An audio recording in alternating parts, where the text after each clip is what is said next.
Good morning mga ma'am sir, and pagpalang araw. Dito tayo sa bayan po ng Mayuntok, Tarlac.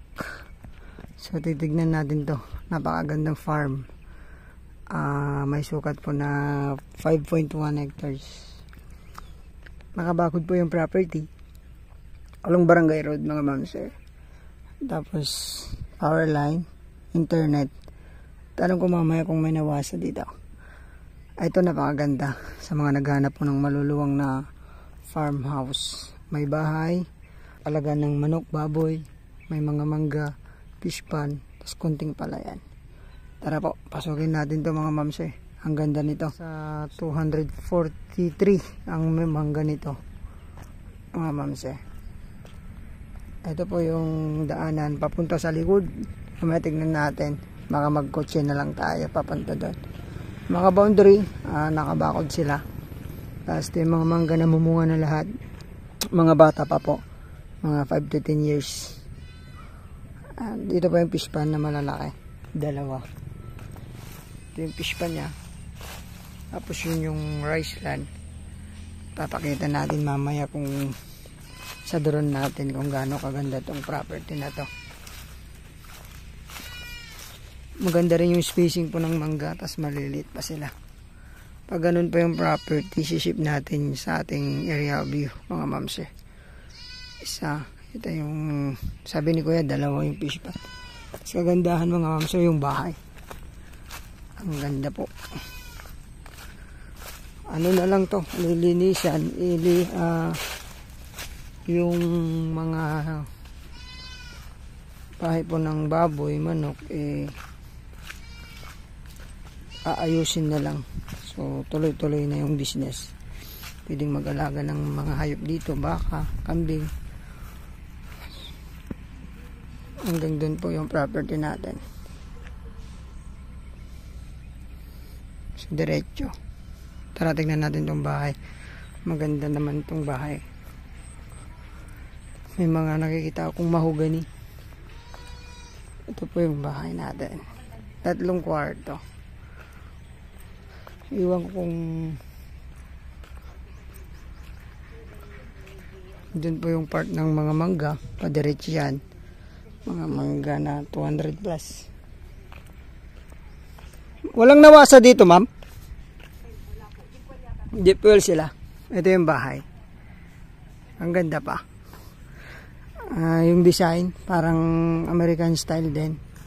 Tapos may unting dito. Tara po, pasukin natin ma'am siya. Pwede na rin to, ang ganda din. Tara po, nakailibit konti mga ma'am siya. Tapos may kasama tayong engineer ngayon, tinitignan niya.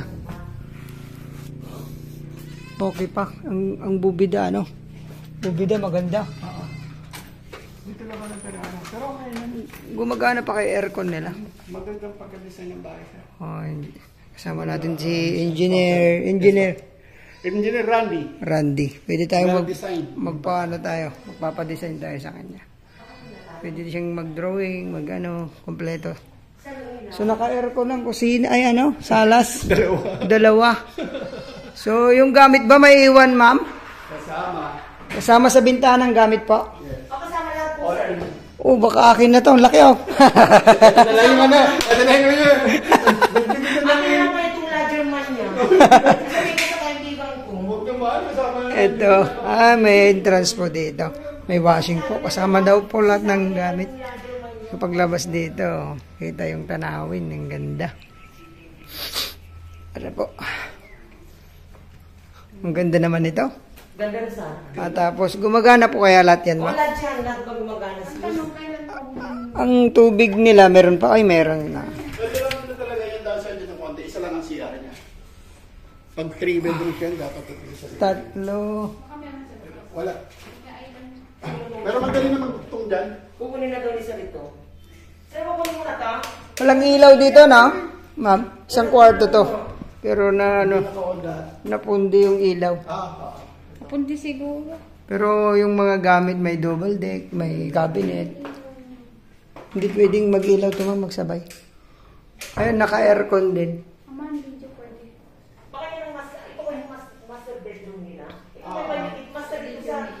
Tapos may mga ano pa din.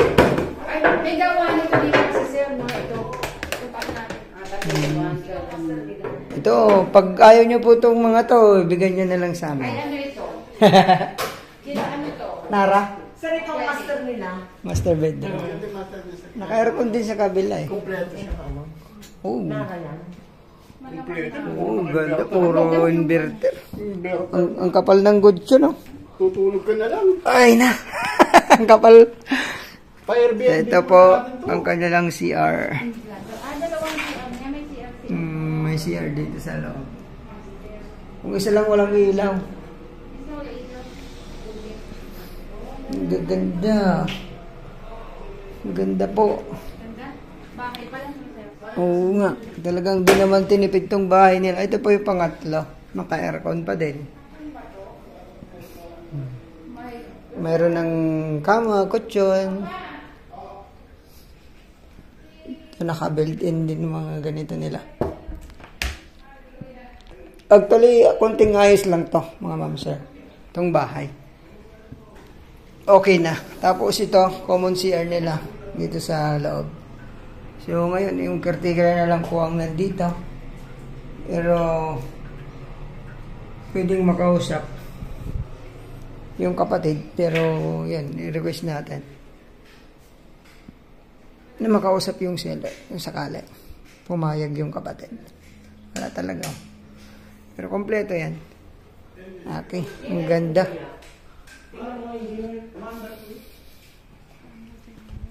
Tignan ko lang sa paligid ng bahay.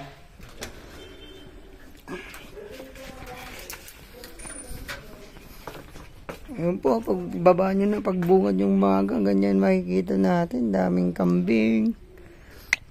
Oh, very, ano to? Yung likod ng kanyang isang kwarto.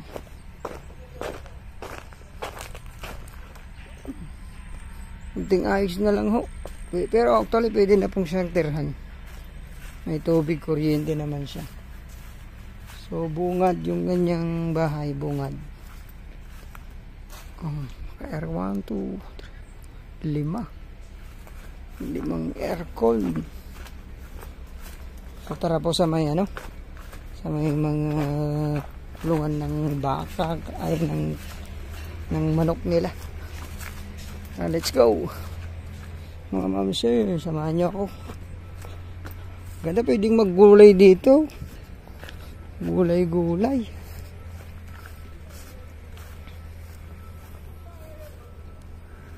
Ngayon, tara po sa may mga mangga. Tara ba?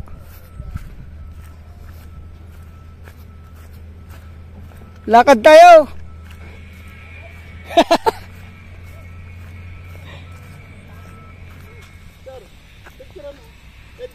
Kasama yan sana. Ay, oo nga pala. Drainage niya. System.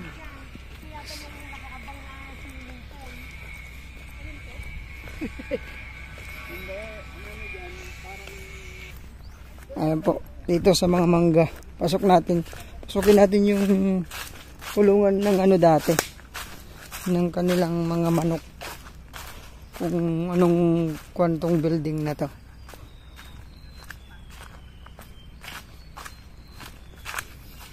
Naka-gate din. May mga harang din, siguro kambing to. Kulungan ng kambing nga. Medyo mahaba-haba tong lalakarin natin yung sir, 5 hectares to eh. Gusto kong ipakita sa inyo tong property na to, kung na-maintain lang to. Ang ganda nito eh. Pleto. Kulungan ng kambing. Ayun. Pwede pa siya. Naka-trusses siya. So maglagay na lang ng kambing mga ma'am sir. Dalawa to. 1, 2. Kasi itong building na to, pang bago pa yung yero. Tingnan natin.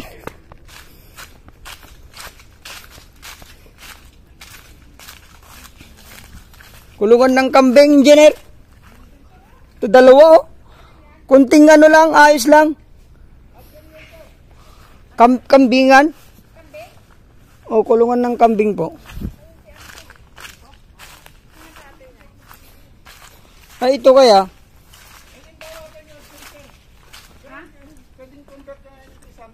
Pwede, pasukin natin sana. Empty lang siya, oh. Ano siya? Nakabukas? Bukas, ma'am. Hindi, pero, ano lang siya? Bodega? Bodega. Ah, okay. Ito bodega. Ito mayroon pa dito. May CR. So, ayos na lang. Medyo tagal na rin. Bodega. May ano din.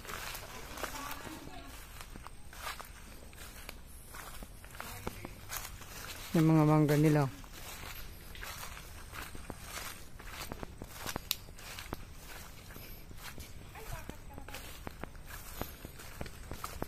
Ayun yung isang fish pond. Puntahan natin mamaya, ma'am sir. Ito, kulungan din ng ano yan, engineer?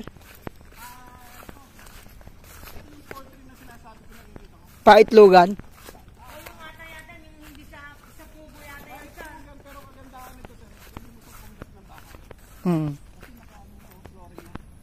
Tingnan natin. So, pugo to, atay? Pugo tsaka manok, pwede ano? Opo.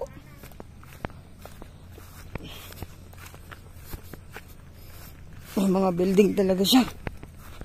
Pero yun nga lang, hindi na po na ano, kasi umuwi na yung sealer natin sa pang bansa.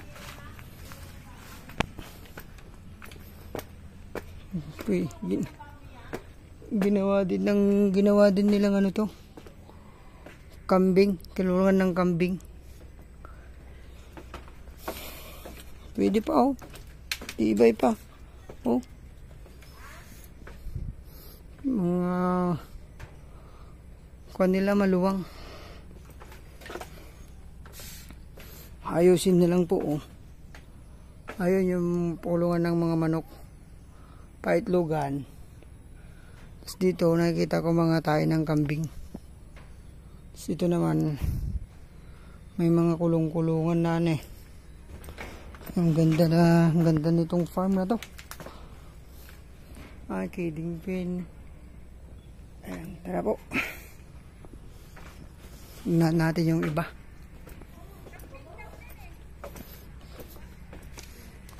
Pinagdugtong ang kambing tsaka ano.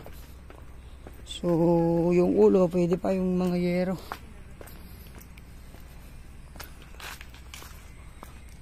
Ito yung kanilang tubig.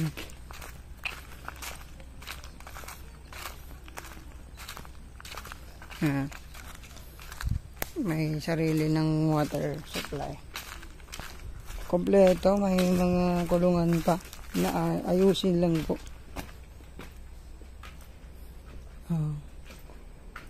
Sira na rin tong bahay.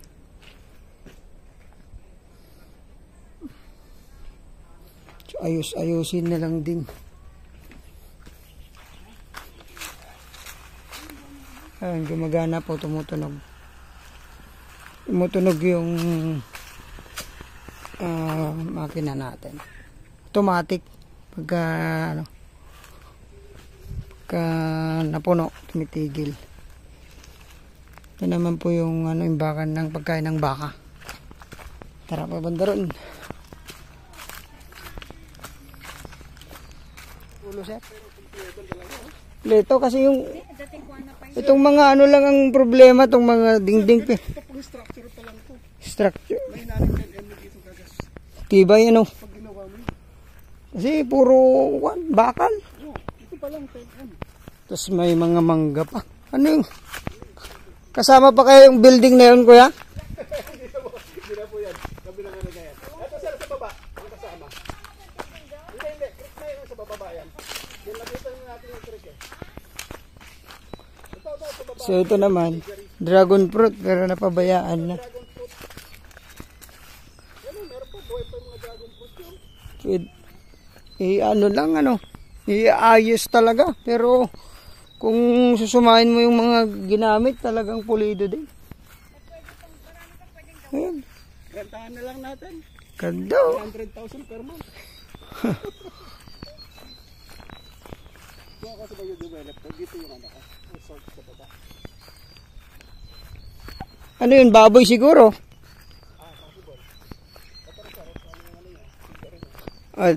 Puntahan ko lang tong kaliwa, sir. Ayan, may bakod pala.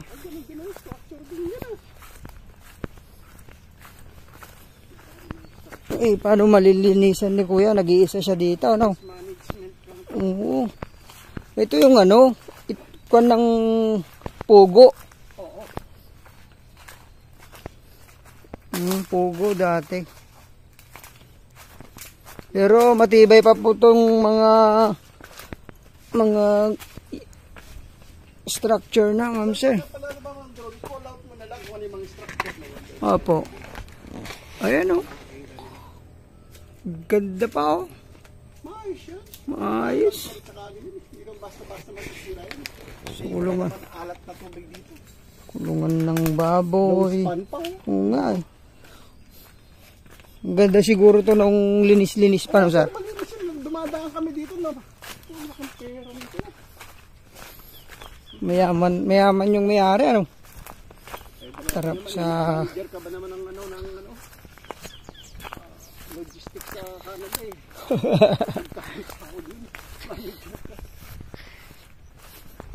Kaya pa ma'am. Dito yung piggery. Magaling din. Maganda yung pagkakatanim din ng mga mangga. Talagang harang sa ano. Sakaling mangangamoy. Ito ang talo na yung piggery. Yung bubong yan. Ay oo. Baka kahoy yan. Hindi na masyadong yan. Ay ito, pugo pa rin to sir. Pugo pa rin. Ay yung palayan niya. Malit lang. Side na yan.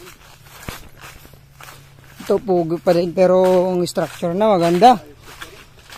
Ibay pa oh. Convert na bahay. Pwedeng i-convert na bahay no sir? Wall na lang, tsaka flooring mo na lang. Oh? Flooring na lang, tsaka wall sir yan. I-glass house mo yan yan. Mababa yung ceiling. Okay na yan. Dali nang gawang parang. Itong piggery nila. Ay ano itong piggery nila? Yung sumusubsub sa ano? Open ano? Oh yan. Pleto. Ma'am sir. Eh, nakabakod na rin tong ano nila. Oh. Talagang inayos din. Inayos din to. Ayaw, mga haba na ng video natin, oh.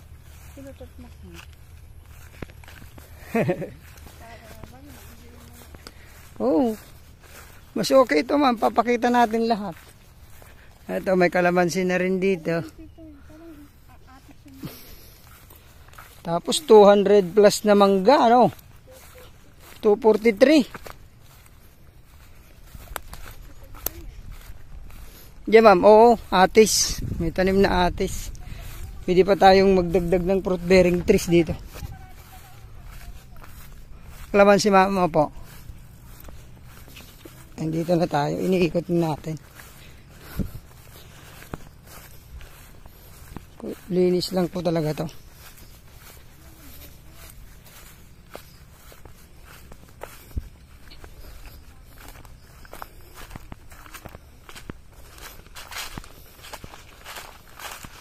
May patubig pa dito.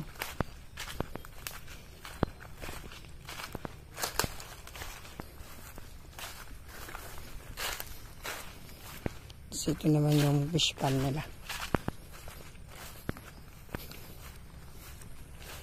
Dalawang fish pan. Inikot natin itong 5 hektarya.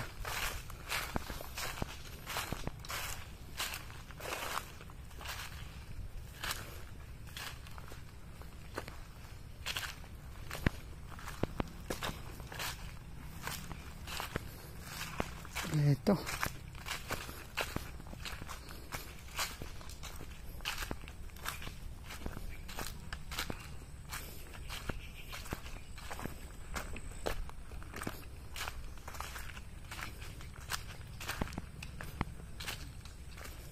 Andun pala yung palayan. Nabakuran lang to. Pero yung palayan nandun. Yun. Tapos kasama tong fish pan. May maliit din na fish pan dyan. So parang 3 siya, mga mams. Paliparan natin ng drone yung palay. Sisip ko po tayo sa aerial view natin. Ayan, nakasimento na rin to.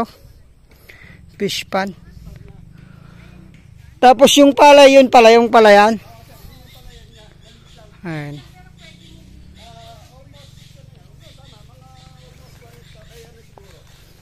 Mga kalahati. Mga 5,000.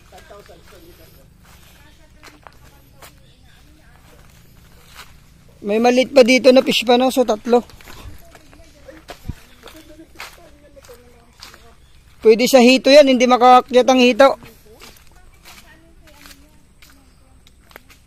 Baka yung swimming pool yan. Ito, may maliit po. Tapos pwede pa dyan. Gawing fish pan ulit. Kanya pa din yan. Yung boundary. Paganyan. Ayan o, ang ganda. Mga ma'am sir.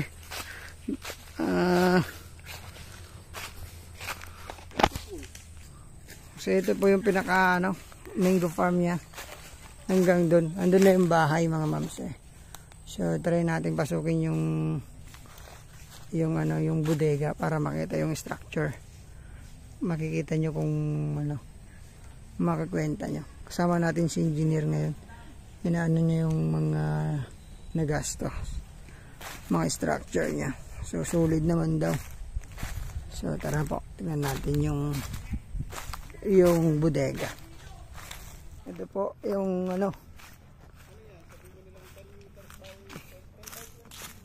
10 by 20 engineer. 10 by 20. Bodega. Paglagyan ng mga pagkain ng mga hayop. Maluwang. Hindi lang 10 by 20 to. Hindi lang 10 by 20 to, engineer. Wow, mga 30. 3 liters naman. 9. Mga 30 to. Bago pa to. So 300 square meter. 300. Ito po. So, Hindi lang yun. tingnan nyo po yung kanyang kanyang mga gamit. So 5.1 hectares may gito. Asking po ni dito ni seller 45 million. All in hanggang transfer nito. So Kuryente na. tawag lang po kayo kaya i-color visit natin to para makipag-negotiate tayo sa seller. Ayan po, ulitin ko, bayan po ng Mayantok Tarlac.